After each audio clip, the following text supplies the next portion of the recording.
to take the risk of doing what we want, which will work to the extent that we realize that what I want, basically, what I really want is what you want. And I don't know what you want. Surprised me. But that's the kinship between I and thou. So when I ask, I go right down to the question, should we start with, what do I want? The answer is, I don't know. When Bodhidharma was asked, who are you? Which is another form of the same question.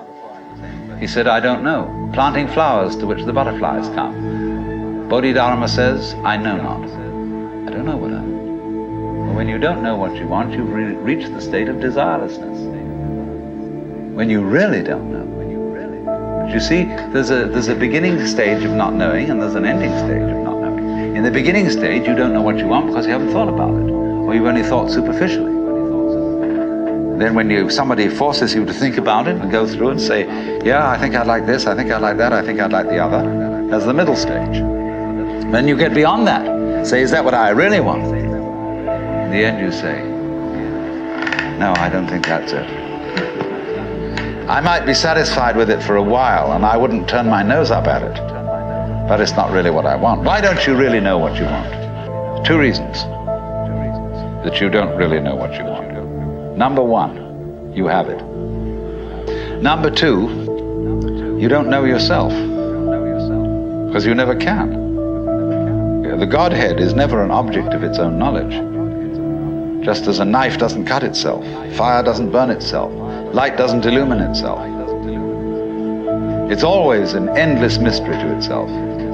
I don't know. And this I don't know, uttered in the infinite interior of the spirit, this I don't know is the same thing as I love, I let go, I don't try to force or control. It's the same thing as humility. And so the Upanishads say, if you think that you understand Brahman, you do not understand. And you have yet to be instructed further. If you know that you do not understand, then you truly understand. For the Brahman is unknown to those who know it, and known to those who know it not.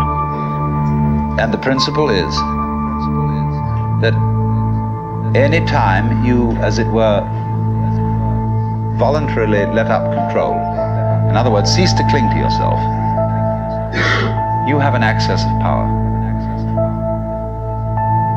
Because you're wasting energy all the time in self-defense, trying to manage things, trying to force things to conform to your will. The moment you stop doing that, that wasted energy is available. Therefore, you are, in that sense, having that energy available, you are one with the divine principle. You have the energy. When you're trying, however, to act as if you were God, that is to say, you don't trust anybody and you're the dictator and you have to keep everybody in line, you lose the divine energy. Because what you're doing is simply defending yourself. So then, the principle is, the more you give it away, the more it comes back.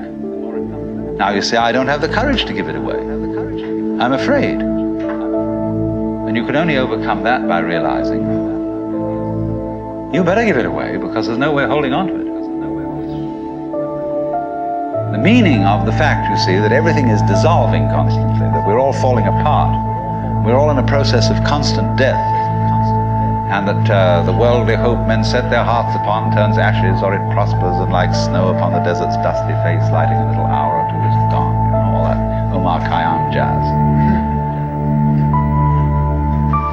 You know, the cloud-capped towers, the gorgeous palaces, the great globe itself, I, all which it inherits, shall dissolve, like this insubstantial pageant faded, leave not a rack behind. All falling apart. Everything is. That's the great assistance to you. See, that fact that everything is in decay is your helper. That is allowing you that you don't have to let go because there's nothing to hold on to. It's achieved for you, in other words, by the process of nature. So once you see that you just don't have a prayer, and it's all washed up, and that you will vanish and leave not a rack behind, and you really get with that, suddenly you find you have the power, this enormous access of energy.